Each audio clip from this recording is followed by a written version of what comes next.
2013 Lincoln MKZ rear brake pads and rotors. All right. First thing you need to do is jack it up, support it properly, and then remove your rear tires. And then you need to remove this hardware clip. Stick a screwdriver in here, pull it out of there, and then take it off. Then you need to remove these little plastic caps that go on for the slide pin bolts. Then you need a 7mm Allen wrench to go into the slide pin bolts. Remove the slide pins. And then one goes on your socket. Okay? So now you can remove your caliper. Now I have to pry it up a little bit, no big deal. This is an electronic brakes, so we're gonna have to push the piston back in with electronic brakes. Got your caliper off, push it up to the side.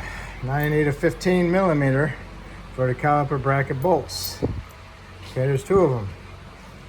One here and one up there.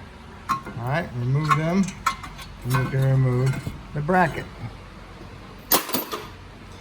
And the rusty areas on there, they need to be cleaned up, nice and smooth, and then put some paint on them. And then after that dries, you need to put some lube on them, some Silglide. Okay? And the next thing you need to do is remove your rotor. Spray it around here with some penetrant, let it soak, and then smack the hammer with your decent medium-sized sludge. Okay?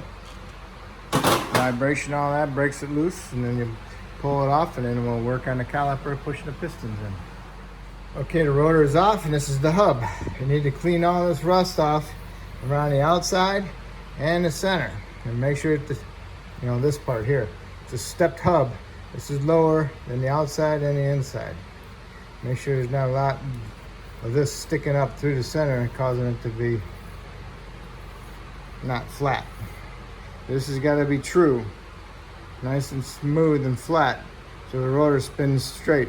If it's got a high or low spot on it, it's going to cause it to go like that and give you a vibration. So you need to clean that all up, and then once you get it cleaned up, when you're ready to go back together, you can put some anti-seize on it. Okay, I'm going to clean it up, and then we're going to go to the caliper. Okay, it's got electric parking brake. What you need to do is reverse polarity of it so it returns the piston in. There's online you can go through the procedure of retracting it inside the vehicle. I don't know, I feel this way is more faster for me, because I got two wire connectors that fit on the little spades down inside there,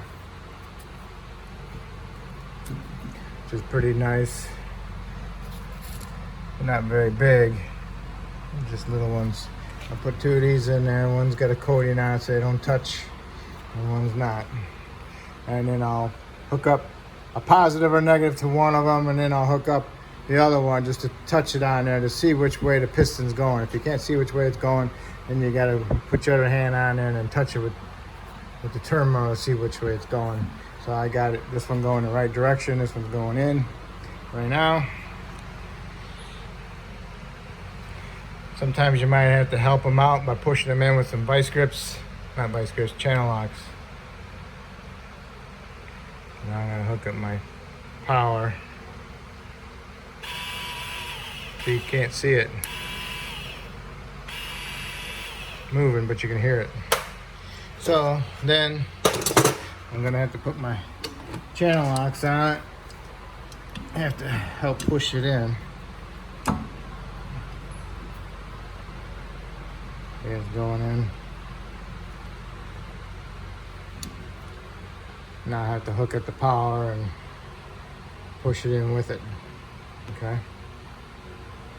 Okay, I just tapped the power on, and it retracted and stopped. It made a different noise when it stopped before it goes, and it goes when it hits the dead end. So that's when you're done. Okay. So that's how you do it.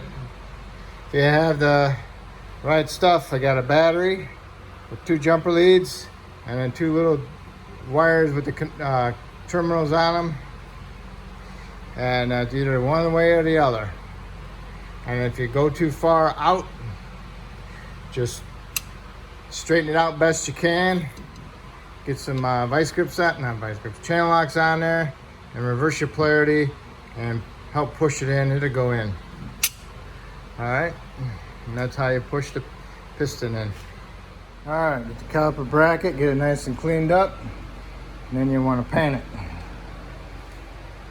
And there it sees on my hub.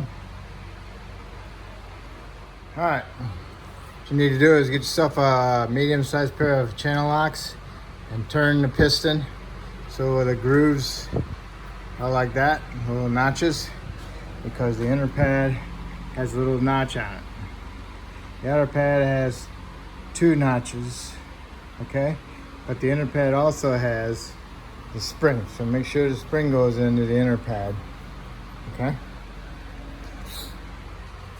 Put your caliper bracket on, put some lube inside here where these pads sit. Glide, or sometimes the pads come with some lube, you can put that on there. Then you want to torque these 2 bolts to 70 foot-pounds, okay? So you put some glide in here, or lube, now you can put your pads in.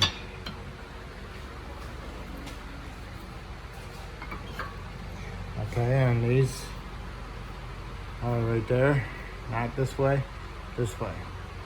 Okay, so now we can put our caliper on. Make sure you put some lube, glide, inside your caliper slide pins holes, okay? Lube them up. Okay, put your slide pin bolts in. Get them lined up and hand start them, and then torque them to 25 foot-pounds. And once you got them in there, you want to find your plastic plugs that you took out. You want to put them back on there. Okay. Then you put a little bit of lube right here on those marks. They're from this spring. So put the spring in there like that. And then you gotta push this one over there. And then push it in there a little bit in that hole and pry it over there. Okay, you put it on there and you can push this over and get it started in the hole. Okay. Takes 2 hands, but all right. Okay, you got the clip in. Make sure I pushed it all the way in. Make sure you got your caliper plugged in for your electric brakes. Both sides are done exactly the same way, and everything's torqued properly. You put both tires on and torque the lug nuts to 90 to 100 foot-pounds. Lower the vehicle down, and go inside the vehicle, start it. And then pump your brake pedal a couple times, make sure it's good, firm, and hard. Open your hood, find your master cylinder, remove the cap, top off the fluid, put the cap back on, shut your hood, go back inside the vehicle, start it up. Make sure you got a good, firm, hard pedal. If you don't, do not put it in drive or reverse. Find out why it's not pumping up. But anyway, when you got a good, firm, hard pedal, that's when you can put it in drive or reverse. If you don't have a good, firm, hard pedal, do not put it in drive or reverse, because you won't have brakes. Other than that, that's it. If I helped you do these rear brakes, you can help me out by subscribing. If you already have, I appreciate it, and I thank you.